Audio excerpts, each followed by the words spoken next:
Hello, everybody. Hope you're doing well. I greet you from the regional office here in Bismarck of the North Central region, the great North Central region. What a privilege to be able to call this home and to call the wonderful, dedicated men and women of the Dakotas and Montana, my brothers and sisters and co-workers together, and to be able to serve you. And this is my Saturday briefing, November the 14th, 2020.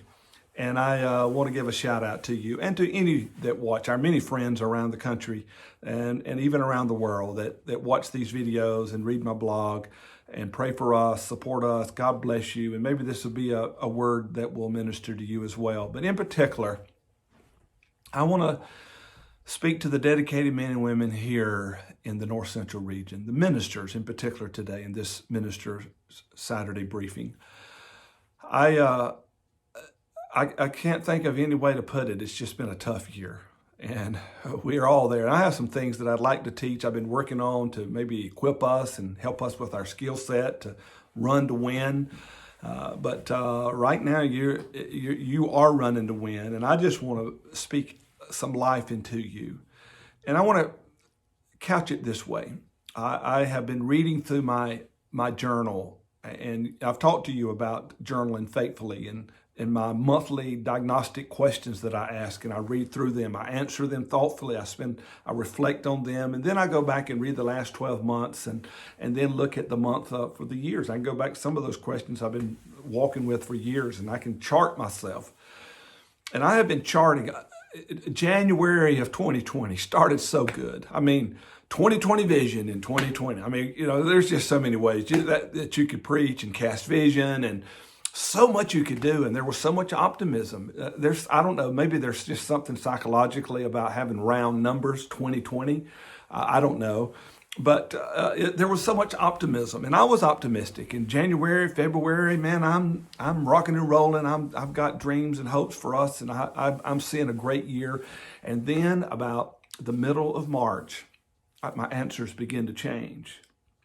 Dark clouds on the horizon. We all know COVID was coming in, this pandemic, this incredible worldwide pandemic that really right now is ramping up, and it's getting worse. And then you throw in all of the tragedy that exploded in Minneapolis, and then the elections, and gracious, what a year it has been.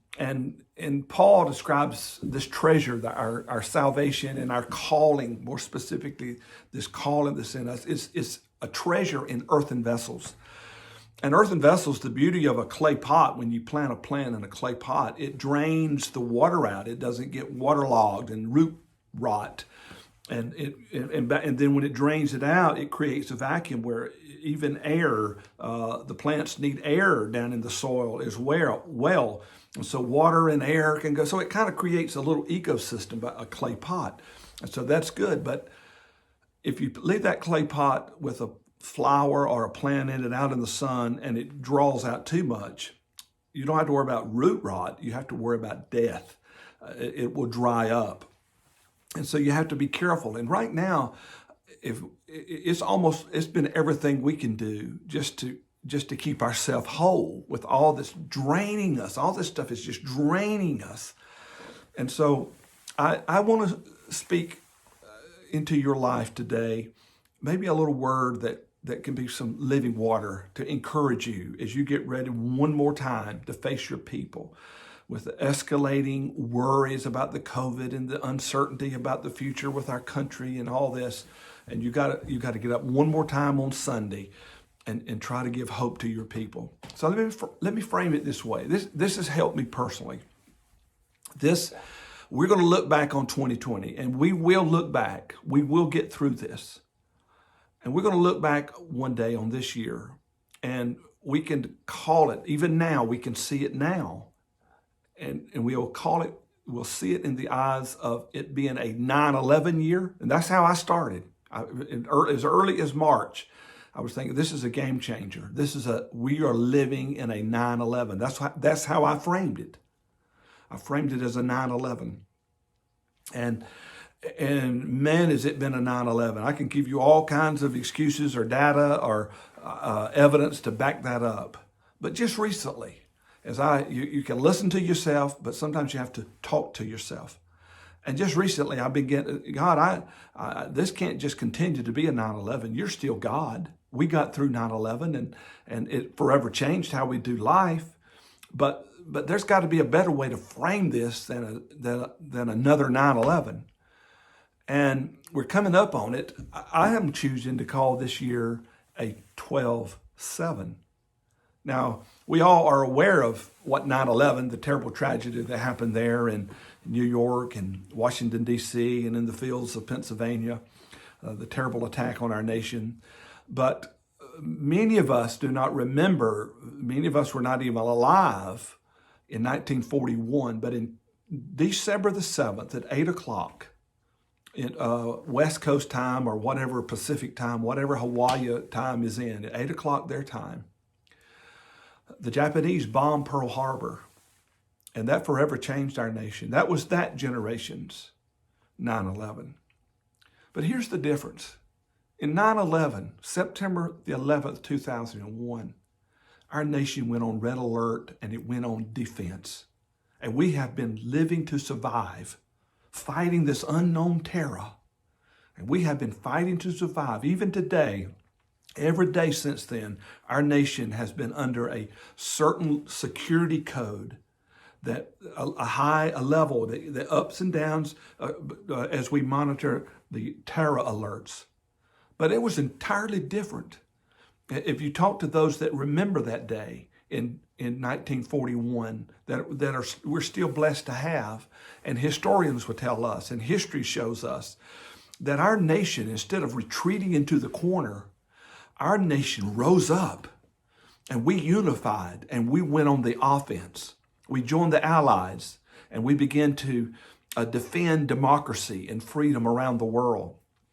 And then when the war was over, it continued. The war machine that was created to produce all the munitions and tanks and jeeps and uniforms and boots and everything that our soldiers needed, then we turned that war machine into an industrial machine that began to produce the American dream. And I know there's downsides to all this stuff. It's not, I don't want to oversimplify, but there was a boom in our economy. The American dream became a reality. People were able to buy their homes and the quality of life. And there were so many advancements. And it all started with the shock to the system of 12/7/1941. And what I want us to see, what I believe this can be, we can look at 2020 as a 9/11 event that's going to keep us on our heels for the rest of our life, and the uncertainty, and it's not going to be the same, and how are we going to deal with this, and what's church going to look like, what's life going to look like, what's our country going to look like in 2021 when we have a new administration, are we going to still be battling with COVID and all the different things? Are we going to look at life through the lens of 9/11, or are we going to look at life through the lens of a 12/7? Let me point you to the Bible. In the early days of Abraham's life, or in the early days of Genesis, God called him out, said, I want you to go, and I'm going to make you a father of many nations. And time rocks along, and he still doesn't even have one child. And one night, you know the story, I'm talking to preachers here, but one night God prompted him to go out, and he said, I'm getting a little emotional about this as I think about it, because they're here in the Dakotas. Matter of fact, Sonja and I are going to go out tonight. It's getting dark early, and we're going to get us a cup of hot chocolate or decaf, and we're going to go, there's a place just outside of Bismarck, and it's no lights out there. We're going to look at the stars and remind ourselves of what I'm talking to you about right now. But anyway, God said, Abraham, look at the stars and count them if you can. And that's how many children you're going to have. I know the evidence is not here. It looks more like a 9/11 right now. You're living in a tent. You left Ur of the Chaldeans, one of the most civilized cities in the world, the good life, the American dream. Life was rocking along, and I've called you, and you're living in the desert. You and your wife are barren. You have no children. You have nothing. You're living in a tent. You got a choice. You can count your scars, or you can count the stars. And pastor, minister friend, whoever's watching this right now in these troubled times, we can count our scars. There are scars. I've had loved ones that's passed away now. People that I know are dying of COVID. It's cost us. The low day of the year for me was Easter Sunday when I'm hunkered down in this house. On Easter Sunday, the churches of America were closed. That was a low day. And we've got scars. There's uncertainties. Your livelihoods are on the line. There's so many uncertainties. You can count the scars, or you can count the stars. Brothers and sisters, let's choose to count the stars. God's still God. He's the one. You didn't call him. You didn't call yourself into the ministry. God called you. He's counted you worthy, and he knew this day would be here.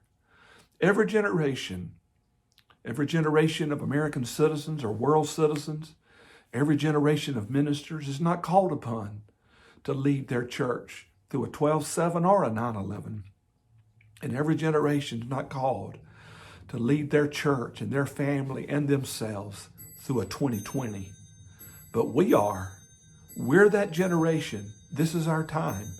And we can frame it as a 9/11 and focus on the scars, or we can frame it as a 12/7 and count the stars. Just like in December the 7th, 1941, our nation was knocked to its knees, but it got up and it fought back, and we entered an unprecedented season, decades long, of prosperity and growth. Brothers and sisters, I've got to believe that the church of Jesus Christ will still prevail. Your church, let's count the stars. We will get through this, and we're going to get through it better. Tomorrow, stand behind your pulpit with confidence, or stand like I'm doing in front of a camera with confidence, and know that this too shall pass, but God will lead us through, and better days are ahead. I love and honor you. I pray for you daily. I believe in you. We're going to make it. Let's keep running to win. God bless you, both here in the great NCR and around the world.